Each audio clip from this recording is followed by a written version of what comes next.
tous les pasteurs, tous les célèbres pasteurs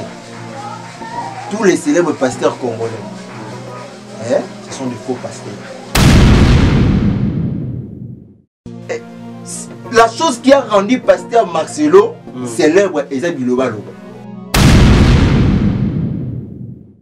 Mon toiseau te lobby, ce qui moi si aligné pour l'ingalité, pourquoi vous avez appelé mais il faut qui maille. C'est biblique. Non. Et ça Biloba Loba. Qui t'aime a vu en toi ce que les autres ne voient pas. Et tu dois respecter cette personne. Parce que ce n'est pas tout le monde qui peut voir en toi ce que tu es vraiment. Elle, pendant que tout le monde est aveugle, peut voir qui tu es. Et ce n'est pas parce qu'elle t'aime qu'elle est faible. Elle a les yeux que les autres n'ont pas. Mais nous, souvent, nous méprisons les gens qui nous aiment. Et tu vas voir, quelqu'un qui t'aime, lorsqu'il vient te voir, tu le reçois mal. Mais celui qui te boude, quand tu le reçois, tu trembles.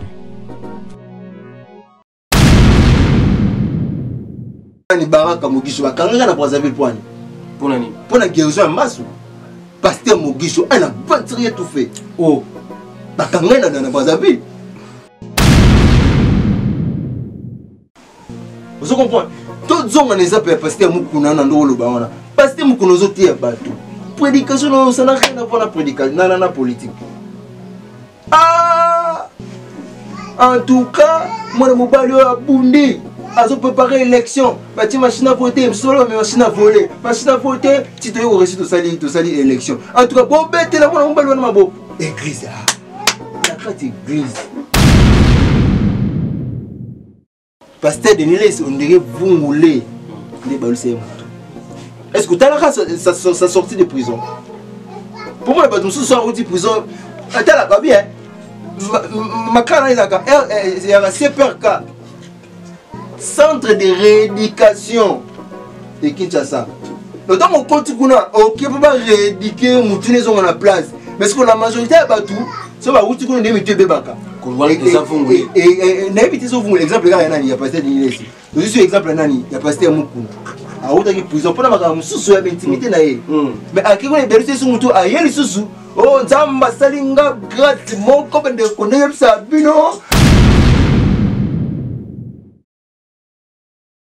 Ouais, trois fambotes na babonné surtout il y a Eco RDC. C'est bien moi votre humble serviteur Louange Matebo Escobar de la presse congolaise Ndengeza Rakaka. Émission lelo ezali bon émission 100% analyse. Na 400% analyse na biso lelo tozo parler sur ba pasteur. Tozo mona que na 4 Congo Kinshasa ba pasteur bazo bima toujours ce ko bima lokola mayebo. Tozo yebate qu'est-ce qui se passe? Mondo ezo kende wapi? Ba pasteur ba prophète. Tozo bate ba nani o bazo salela nzambe na ndenga solo, ba nani o bazo salela nzambe na ndenga lokuta. Parce que ma cambe belé sur les canaux internet sur ba pasteur donc ils ont ça là vraiment passé. Ba pasteur mususu bazo déplorer na ba comportement ba pasteur mususu façon bazo gérer ma cambe sur la carte internet aux arrêts ba rien que vérité. Tous ça pour na ofinga muntu te, tous ça pour na otula muntu te, tous ça rien que pour na koloba vérité.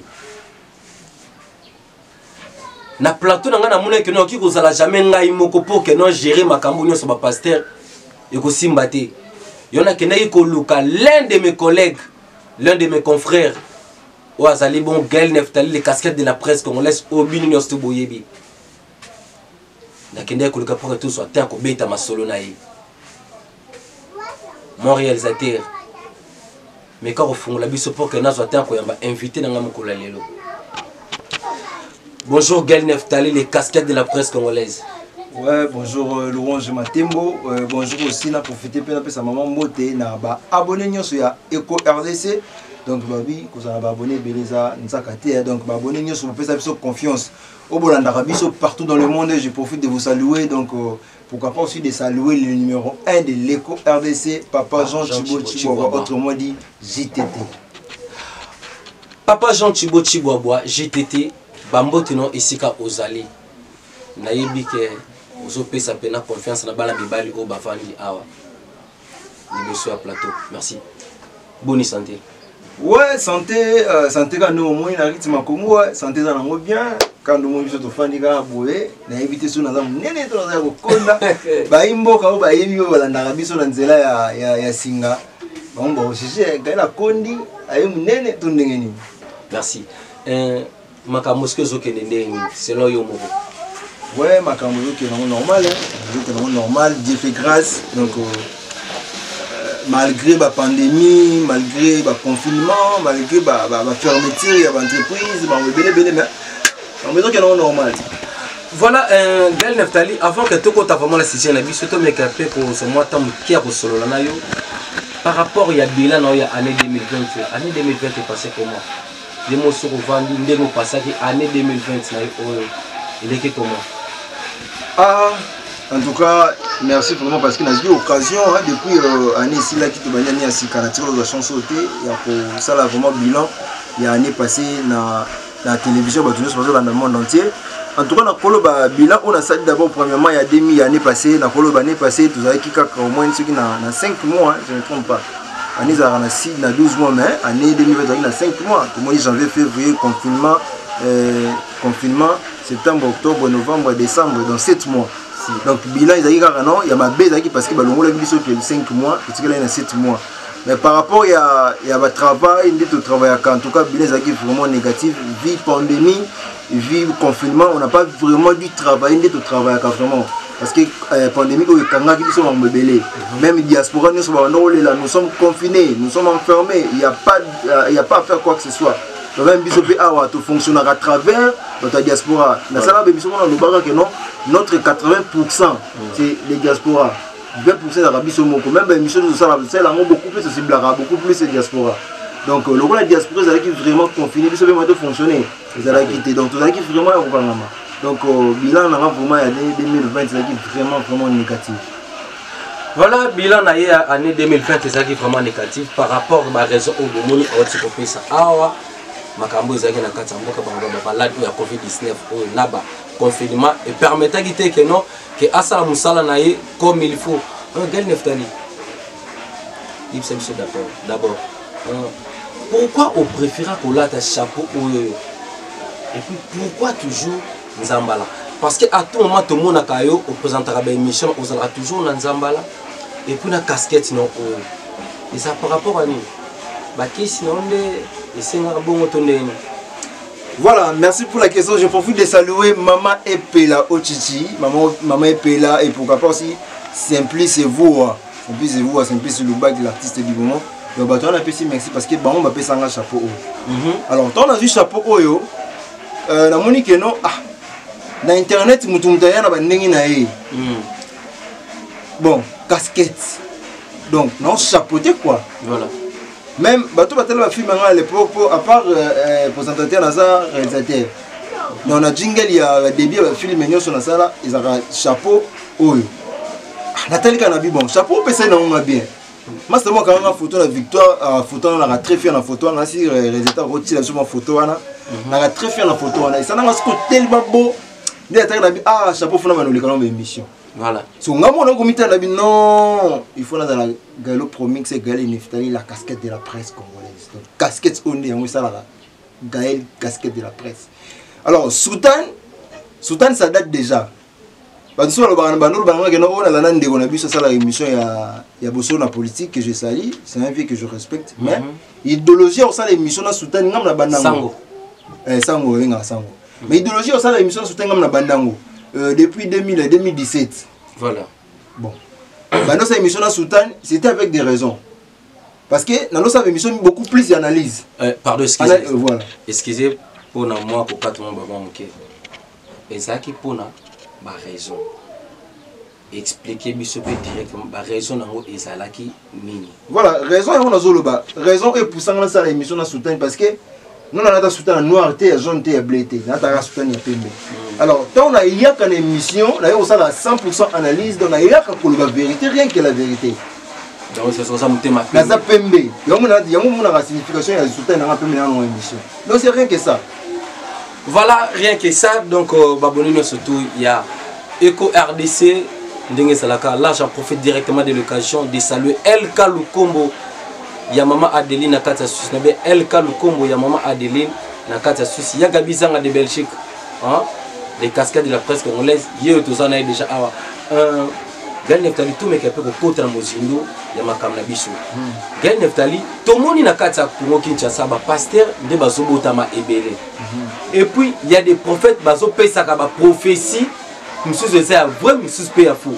Monsieur prophétie monsieur son tatali boy, prophétie o eboti problème. Écrire vraiment problème sur internet et puis la kata ba mabota bato. Par là. Tout est là. Et ça par rapport à d'abord c'est gars, étant que chrétien, nous aura pétant, il y a combien de vrai pasteur, n'a pas faux pasteur.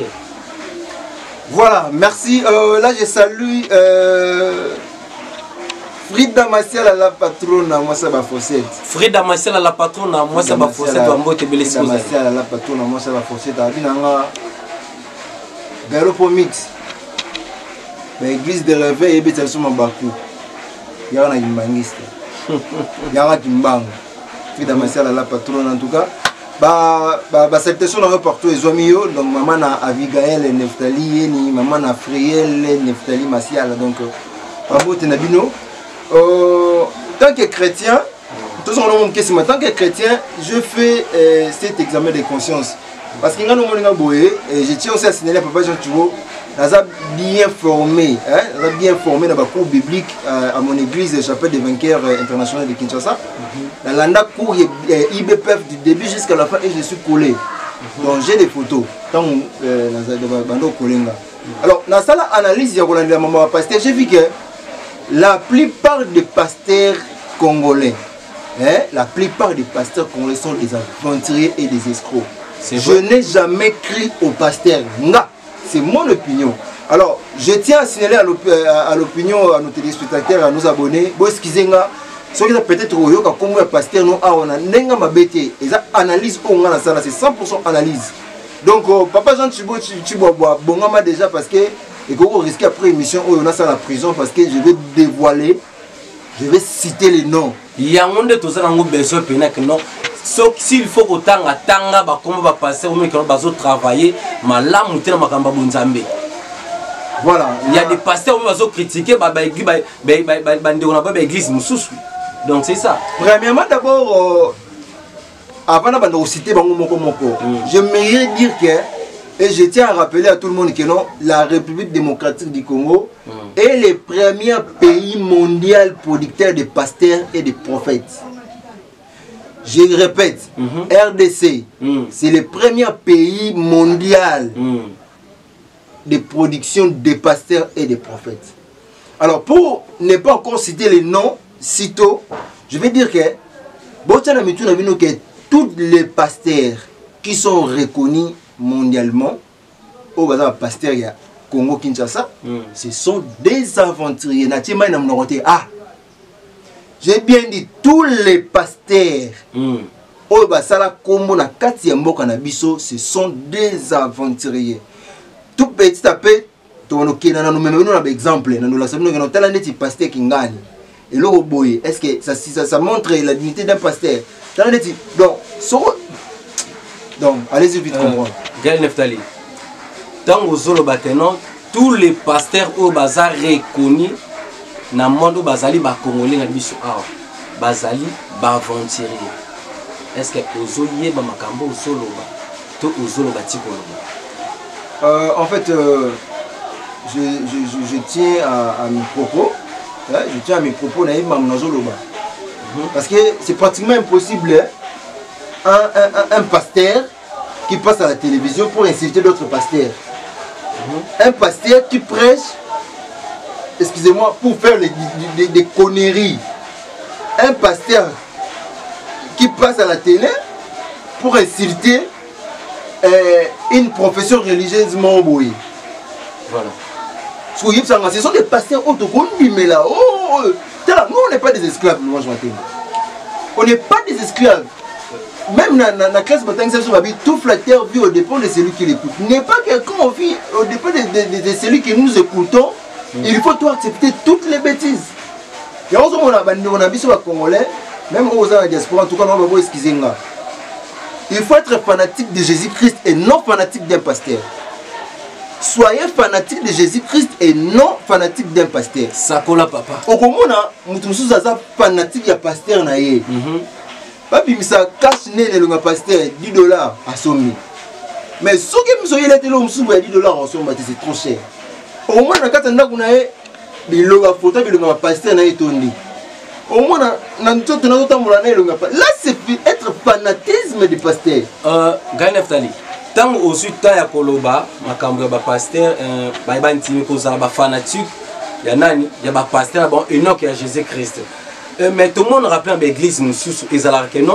Pendant que bazo sambe la babaka nzambe ya pasteur est tel nzambe ya mutu est tel donc azo sambe la nzambe il n'existait pas croyez-moi il n'existait pas de nzambe ya Emani Vital il n'existait pas nzambe ya Frida Masiala il n'existait pas nzambe ya Charlotte Muyala non et non il y a qu'un seul Dieu Jésus-Christ de Kingani des athées mais tu n'as pas nzambe nanga oui c'est mon Dieu.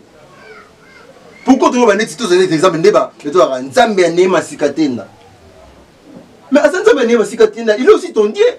Nzambe ya Neema Sikatenda. Azabe Nzambe na yo. Donc on doit reconnaître que l'église musuba ça pena ba prière Nzambe la plupart des églises ba prière ba Nzambe ya pasteur na bango. Alors, par exemple l'exemple Nzambe ya Neema Sikatenda. Neema Sikatenda admettons que azana soubassement na yemoko nzambe ne mombo asale la kaye voilà ndi ba pasteur be ba koma azana mo kekole mombo yi akena ko adorer voilà surtout so ba nzambe ya pasteur Kingani so nzambe na pasteur azana kekolo non tu fais allusion ya ekeko ya pasteur wana et non na Jésus-Christ voilà vous appelez quoi adorer ne poso ko adorer mbala moko nzambe na ye wana so ko adorer pe kekolo na ye wana voilà yango monaka je ne félicite pas mais quand même moi ba frère na ba kimbangiste et qui m'a dit que bazaka trop sur de bango c'est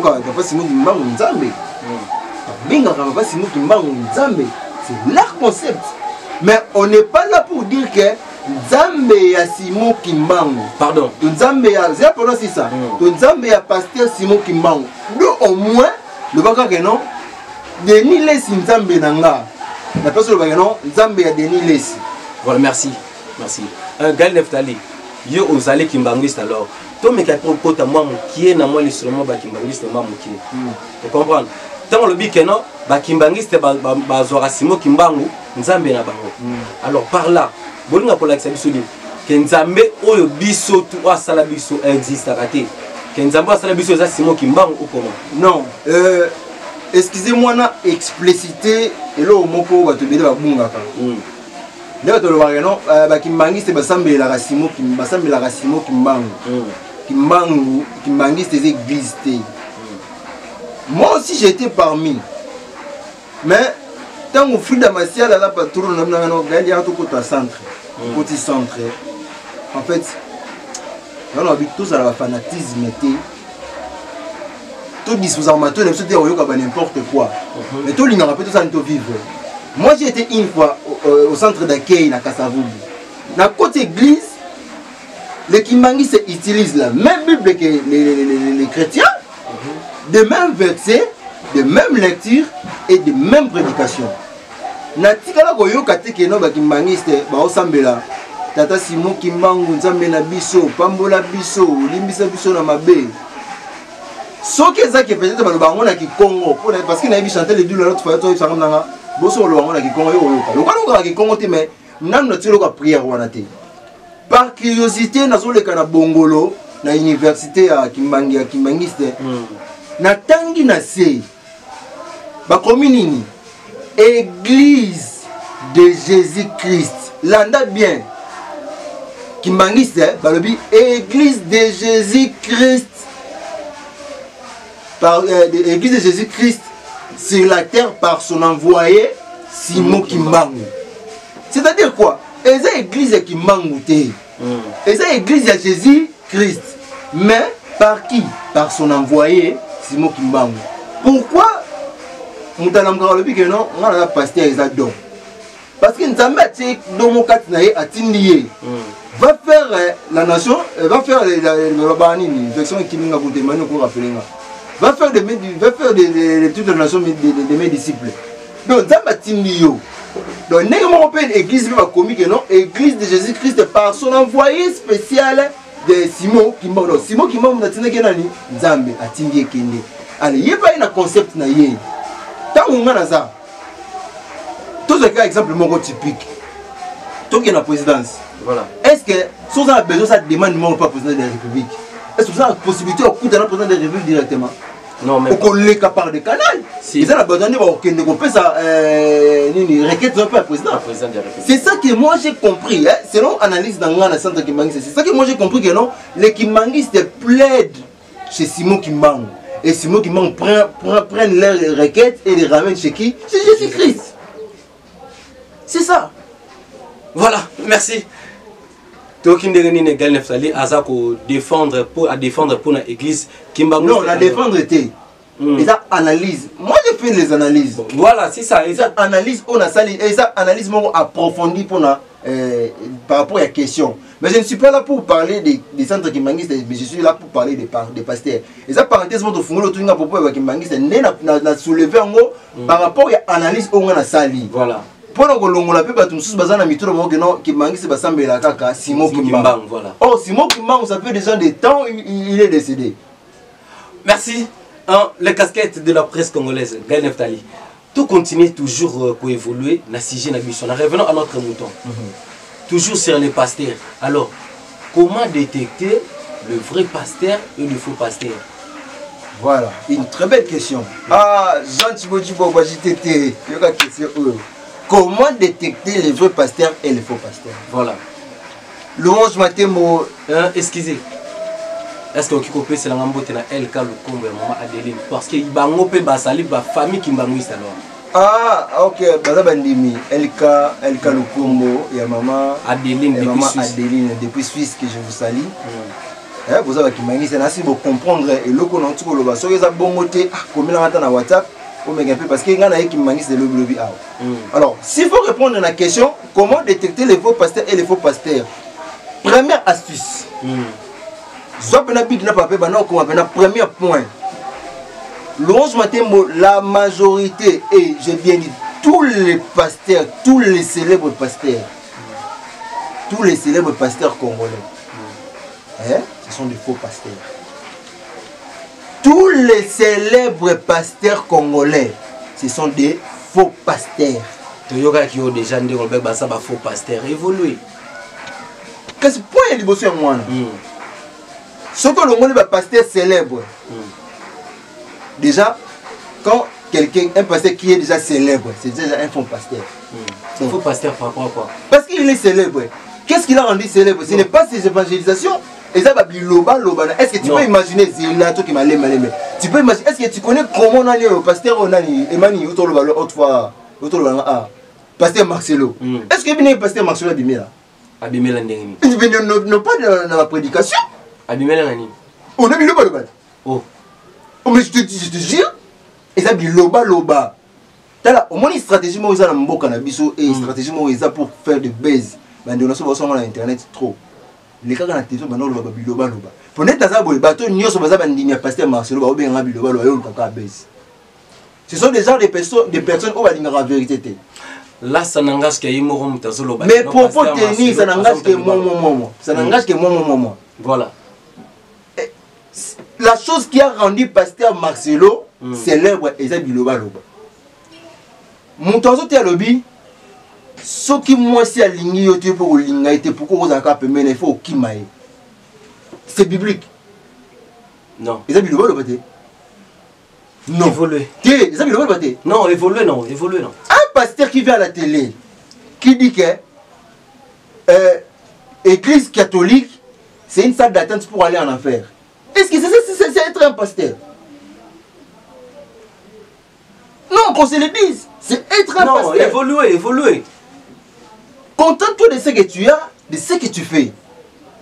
Tu es chrétien, laissez les catholiques tranquilles. Moi, je suis catholique. La colline, tout ça. Et je ne peux pas défendre les catholiques à 100%, mais s'il y a des mal, dans la catholique, je dois les parler. Qu'est-ce qui te poussé que non?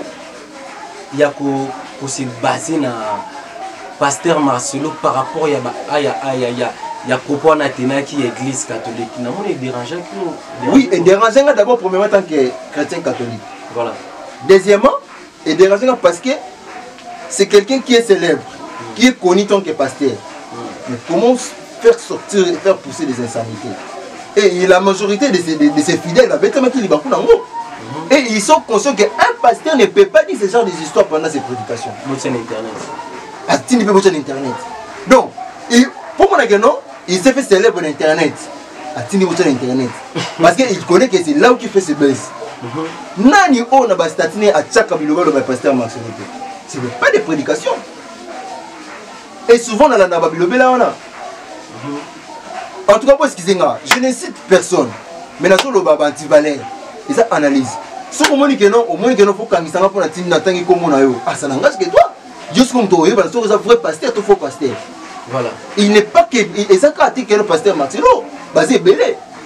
Nazo ya malembe malembe, ça l'a posé. Ouais, évoluer non, papa. Nazo ya malembe malembe. Un pasteur qui donne des massés pendant ses prédications. Le nom au exemple en Zambie. Oh, ils sont parlé en le c'est que aux autres c'est comparé en Zambie. T'es bon bah que non, moi on a cause ça les causes. Non. Moi en Zambie ça moi en Zambie. Azan, non tout ça là, quand moi en Zambie. Zambie ça va miracle, ba miracle bana bana le wana ça jamais miracle bon. Mais d'autres pasteurs au peut mon que non ba ça ba miracle. Nani tengena comme pasteur. Ndeti pasteur de Niles. Asa toyoka que na Brazzaville assez que ça. Chance osia oyo kaka momona te. Ni baraka Mogisho bakanga na Brazzaville poani. Pour nani? Pour la guérison masu. Pasteur Mogisho elle a ventrier tout fait. Oh. Bakanga na Brazzaville. Ba pesio mbongo.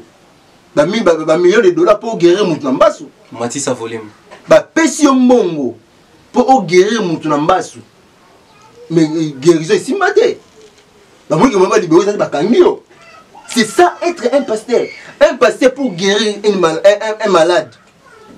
Aussi, il faut appeler son bon. C'est ça un pasteur. Il y a un juillet parce qu'il y a des Nigériens, mais d'origine congolaise. Un pasteur pour guérir un malade. Il faut appeler ça un bon. Normalement, le nom, oh, pardon, laisse-moi le temps de parler. Le nom, on va passer pour commencer un bon pour la prédication. C'est biblique. L'évangile est gratuit. Ce qu'on évangéliser, tu sais la Bible. Quand on pose une mais tu peux pas m'imposer que l'on est la théo boé avant la théo, il faut dim, il faut le lobby de Romo de la Galate. Oh Galate on est lobby que non, mutatéo. Mais ce n'est pas une imposition. Et côté c'est différent n'a pas exoté. Yo go exoté moi même la Galate. Qu'on se le dise. Autant que comme un pasteur de Nilesi. Maintenant, il a une rage Nicolo Internet. Pasteur de Niles. Pasteur de Niles. Moto Nanzambe, l'homme Anzondo. Moto Nanzambe, pasteur de Niles, Bambo Tenesco Zali. Non, on a fanatique, pasteur de non, on a un fanatique pasteur. Laisse-moi prendre les points des pasteurs de Niles. C'est un pasteur en titre. C'est un pasteur en titre. Par rapport à la plupart des pasteurs célèbres, ce sont des pasteurs en titre. Et le roi Nezinga Gallo pour c'est la casquette de la presse. La casquette, c'est un titre.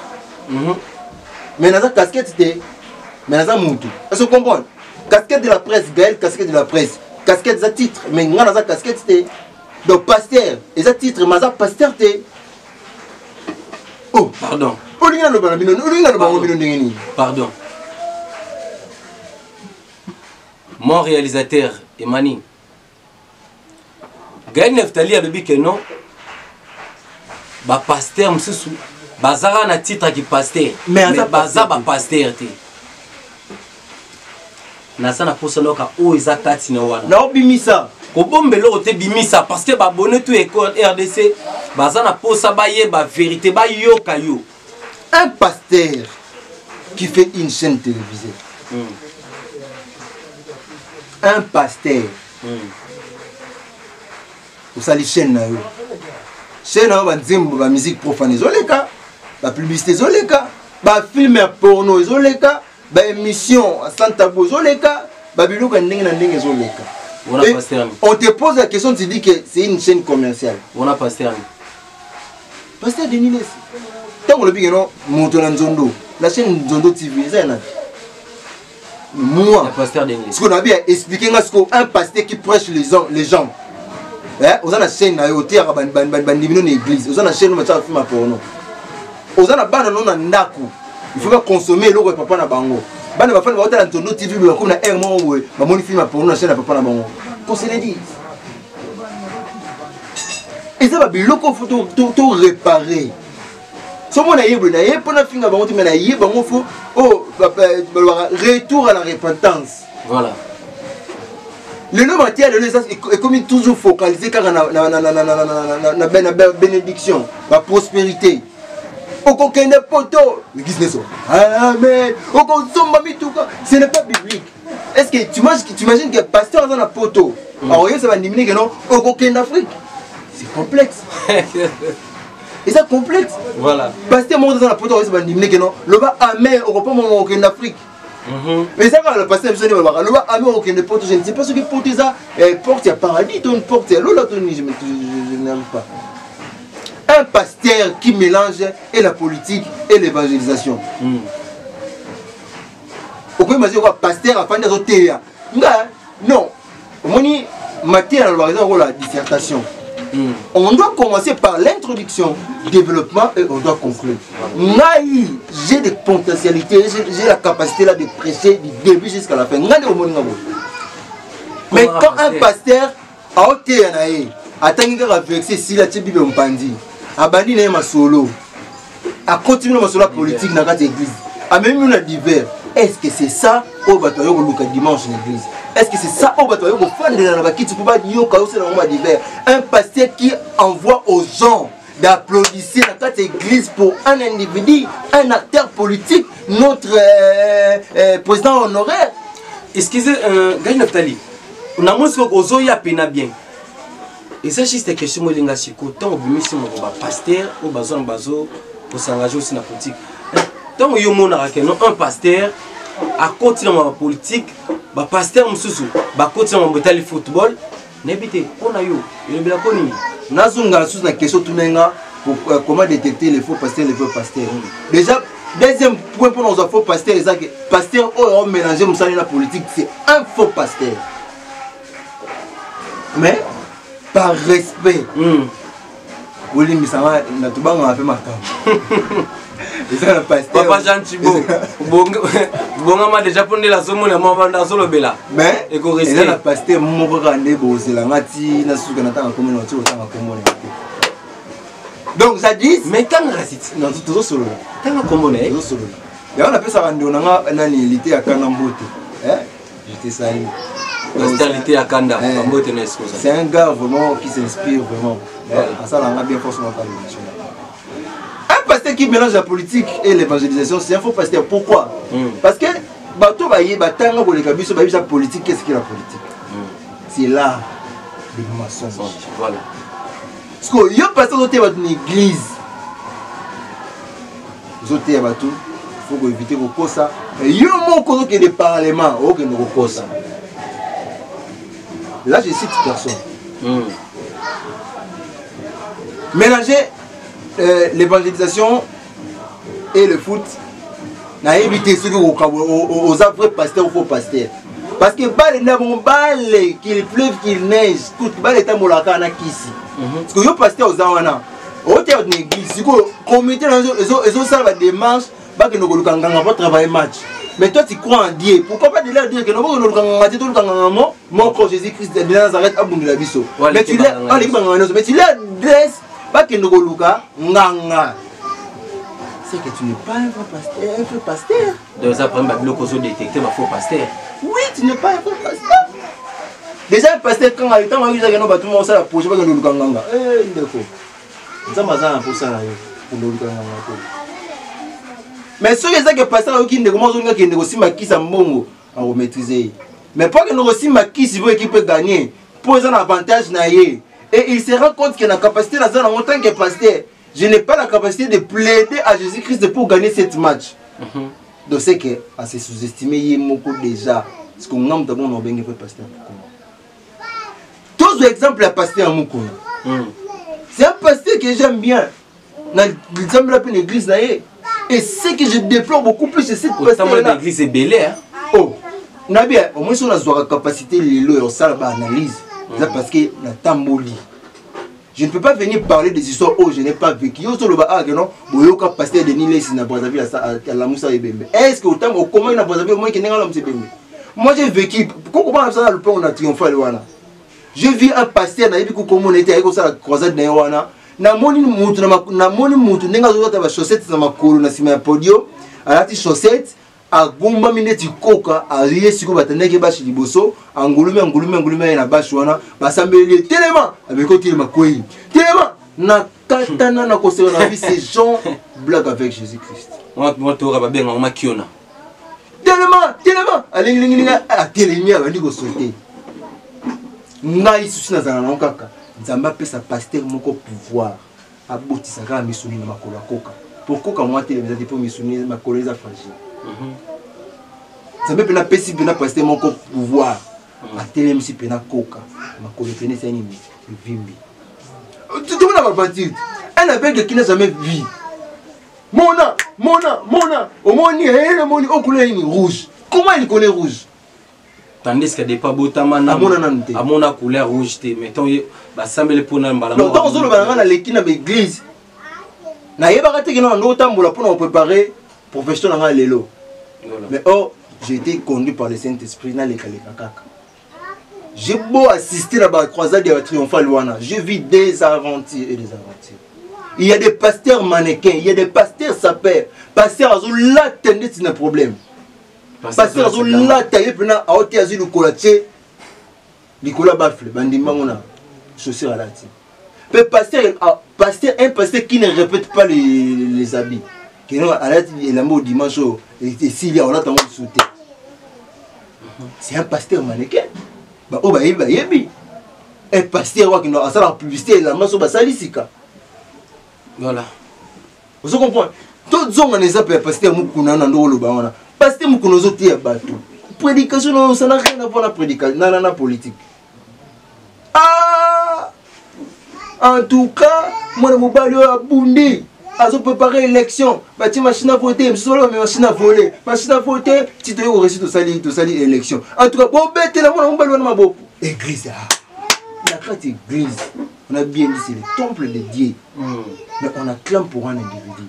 Que j'ai beaucoup de respect avec cet monsieur. Notre président honoré Joseph Kabila. Et beaucoup de respect aussi Kazali, l'époux de maman Olive Limbe. Il y a maman ni maman. Vous comprenez? Après, quand il y a revenir sur la carte, quand il y a l'église, on dirait comment amphithéâtre et comment ça des spectacles. Pour venir dire encore que non, oh, ngani nazabo nazana sengo makasi ndenge nzamba kogisi posa na ngana zo sisa ni o na sengo c'est passé c'est plus le Zanine mabunda longo na parlement donc pasteur ozo c'est plus là na échec ya muninga tu n'es pas un pasteur mais ce qui peut que monnaie quand même que non mutu mazo samsala bien te ce balongo le wana mutu nyo so c'est là quand même té mais là il faut pas condamner car na condamner bien, on condamné tant qu'un pasteur. Ce sont des propos qui ne correspondent pas à leur prédication. Voilà. À quoi condamner en coulisses. Prédication, voilà. À quoi condamner en coulisses, oui, à ça peuple, à ça congolais. Voilà. Parlement, on est pour la biso à peuple. Mais tant que mon temps, ça n'a pas longueur dans le parlement, ça a longueur biso tomber dans ma boue. Mais toi, tu ne peux pas là, où il y a des gens qui ont CP, les gens qui bien. Donc, c'est qu'il y a une de qui prend mal longueur. Voilà. Donc, c'est un pasteur qui prie pour les malheurs d'autrui. Et là, on a tiré mon corps. Pourquoi c'est un FCC? Mais là, on a une église qui est Joseph Kabila. Mais le lot, il y a un FCC. Oui, mais il y a vraiment archiviste. Donc, tu as déjà des archives au Kenon. Au Vandi Sango Penana Mutuna, Yomo Poto, Tango Bandaro Bimisa. Bamakambo Nyos Teleka. Félicitations. Toi, pasteur qui s'est mis à Kibila. Si on a un pasteur en plein bazar, on a un fidèle bazar, au moins le bazar soutien. Pasteur qui s'est mis à Kibila. Oui, bel soutien. Oui, bel soutien. Et à sa chaîne, moi, télévision, RTP. Voilà. CPP Congo pour Christ. RTP a organisé un congrès CPP Congo pour Christ. Voilà. Mais chez les RTP, Radio Télé Puissance. Voilà. Évolue papa, tout les gars. Matissa volume papa, volume. Voilà. Tout exemple pasteur, il est allé faire la politique. Politique à négliger l'église. Bandimbi Bakitarate, Bakiti. Il s'est donné tous corps, âme, esprit dans la politique. En tout cas, félicitations à pasteur, mais quand même, on a l'église. J'en passe. Après, si tant dans son église. Et puis que pasteur a une église qui est moi, si on tricher mon balité, on tricher moi cité. On parle de quoi? De la tricherie. Voilà. Mais Yemoko, vous avez vu des photos qui sont publiées en flagrant de tricherie? C'est un pasteur. Un pasteur en titre. Un vrai pasteur, c'est un pasteur qui respecte ce que dit la Bible. Voilà. Et qui marche dans le principe de Dieu et qui craint Dieu. Point bas. Voilà. Quand vous avez un mais vous avez un lié. Oh, biso bino ne faut pas être exemplaire. Quand vous avez comment ça dit, vous ça. Voilà, merci. Tout le monde qui est déjà dans la émission de Bisso.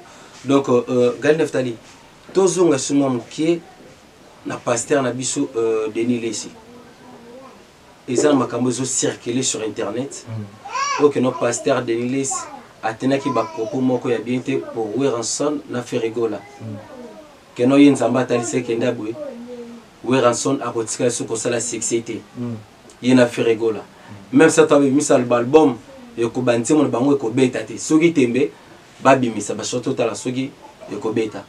Par là, étant que chrétien, alors que ça biso ndeti na maloba un pasteur a le baron na émission. Parce qu'il y a un serviteur de Dieu. Mais à comme Kokota aussi dans ma campagne Italie musique profane alors. L'orange Matembo, bo teninga regarder, mbote na fruit de Marcel la patronne. C'est que Emmanuel Vital ça dit souvent. Mais tu es trop fruit de Marcel hein. Je suis aussi trop pasteur. Je suis aussi trop pasteur. Oh madame non fruit là. Nazo le blapé ba pasteur. Na lobby. Na tuni ka madame. Papa Jean Chibo yebi. Ayebi que Frida moi sinon. Na uti ko piloter Frida Marcel la patronne. Ah voilà. Bravo, bravo, félicitations. Oh bon ça sur l'internet parce qu'on n'est pas là pour étaler nos vues. Donc il y a moi qui m'a dit non, il y a moi qui m'a non média pour ebi que non na qui m'a média qui na luka na mbonga makasi bon na. Te na qui m'a média te. Ba tout na notre travail là on va nous comprendre qui est Gaël. Tala, to fungana en parenthèse mon mukie. L'orange Matembo. Au moins une place aux alliés. So ba valeur na yo te ba valeur no libanda. Voilà. J'ai travaillé avec des boss ya ba chaîne, on a travaillé. On s'est appelé on sala nyongo. Mais na souvent on a bimé au gagne. C'est vrai ça. Nous avons trois patrons et chaînes différentes. Bana nyongo na. Ope Wumeli. So bien on tanga bango comme ça pour passer la patron sous au néglige ba journaliste ils sont. Nyongo bandi banda avant confinement. To côté confinement. Non ça comme ça pour nous comprendre la souci que non chaîne faisait un mouvement. Voilà. Mais yo comprendre ngate. Na zimbo na misi entière non ça la émission no côté là yo. Kana ngana cerveau hein. Moninga so zingo tinga la chaîne na yo nganga moko tinga la chaîne na OCP là. Pour aux na dépense pour naza réalisateur, naza caméraman, naza monteur, naza présentateur. So yo ozoluka osalisha ozoluka journaliste, ozoluka caméraman, ozoluka monteur. Est-ce que nous sommes mis à donner ça sur ngamoko? Donc na limo qui parce que on a notre on a parlé en matin. Mais Dieu a fait grâce. Papa Jean Chibo boka nenga sala ba prière na ene ba sala mo ba demande na e. Ayo tombe pe na mutu mo bien mutu mo pe to yebani. Ah ozoluka mutu ah. Ana massa moi c'est un génie. Dago quoi pe na je suis un génie. Évoluer papa, c'est bon. Ayo pe c'est numéro na papa Jean Chibo bengi. Tu veux l'embêter biloko te? Yango. Nazongi na médiateur. Ozongi. Un pasteur qui dit musicien nzambe atalisi nga obimsali osala succès te na musique congolaise yango nayebisaka bino nga na tikala na nga jamais kokwa na prophétie. Je n'ai jamais cru au prophète. Heureusement que oza na kutala komba prophète moto kolakisa nga ona kobetelo siko scénario bien bien. Je n'ai jamais cru au prophète. Je n'ai jamais cru aux prophéties. Ce que yebisa nga nzambe atmoni kaka Denis Lesi. Alors là c'est kaka mawe ranson. On est en ranking. Parce que imaginez ce qu'un pasteur qui crée des rankings avec des musiciens. Oui, Ranson fait sa musique. Mais ça quoi adorer ba musicien. Azo quoi adorer ba musicien. On a dit ya. Oui, Ranson fait sa musique. Denis Lesi, c'est parmi les gens aussi qui ont bougé leur tête de musique à oui, Ranson. Qui ne s'empile pas. Qui n'a pas bougé sa tête. Il y a un moment qui a pasteur a bien affilé. Comme Kiminga. Pasteur na yo ka musique a bien affilé ko buka na terre. Yo ça attend ka musique na. Oh bon on a bien. Louange ba boka ko na nzembo. O luko ka nzembo ngoti. Ko ka pesa boka kyo. Oh non, o yeb sanga. O luko ka nzembo ko ka pesa boka kyo. Donc pasteur pendant donc a 8 ans rappelle nzembo. Yeah. Gunanga palmi. Oh Jésus. Pasteur nani. On a tellement passé qu'il y a bien affilé boka qui n'en va pas mourir. C'est ça. Voilà. C'est un pasteur qui vient pour critiquer des musiciens. Voilà. Je sais que Ozo Lukanini, Oluka Rankin. Il y a un moment où le peuple va comprendre que non, ah, nous avons une ampleur. Na kiti na monde média. Na kiti na monde média, c'est que pour nous succès na zonga, il faut naïa c'est pas tellement c'est mutu mo boyo ata célèbre. Tu yem sanga niti mdoko wera. Wera défaut les amis. Pour wera bimisi bana o ba cartonner lelo. Voilà. Oui, ça a des fois les amis. Azana Kiss, Azana Kissité. Aïe Mama B, il a déjà fait son nom, c'est vrai Ranson. Pour un niveau, on va comme le vétéran. On va vétéran. Après la musique, mais on se monte. J'y vais faire combien de temps sans album, mais en Kessaka. Parce que Denis Lesi, au fin, nous savons qu'on analyse Ranson. J'ai connu un pasteur en Mbandaka. Vétéran. Oui, la musique vétéran. Oh, parce que c'est déjà musique trop. Génération va fabriquer. Expliquez un vétéran. Expliquez à tout le juste quelque chose vétéran. Oui bien. Vétéran, selon moi. Vétéran, c'est un joueur, un vieux joueur. Pour accompagner ta souba inintéressante. Ah. Donc, où est la capacité de continuer musique, de musique. Village. Ville, sur le village, papa, oui. Non, expliquez yo. Village, vie génération, vie technologie, vie vitesse, bakoum, y a musique n'est comme que n'est l'eau. Bon, on peut faire l'homme idée. Ah, mon colo, on a musique. C'est une émission de 2 minutes. Donc, s'il faut répondre à la question, donc, nous Denis Lesi. C'est une fausse prophétie. On dirait la laïque n'a pas baisé pour trop. Quand on bête le on va répondre. Mais Denis Lesi, on dirait au lobby. Excusez-moi les toits. Au lobby. Matza Folim.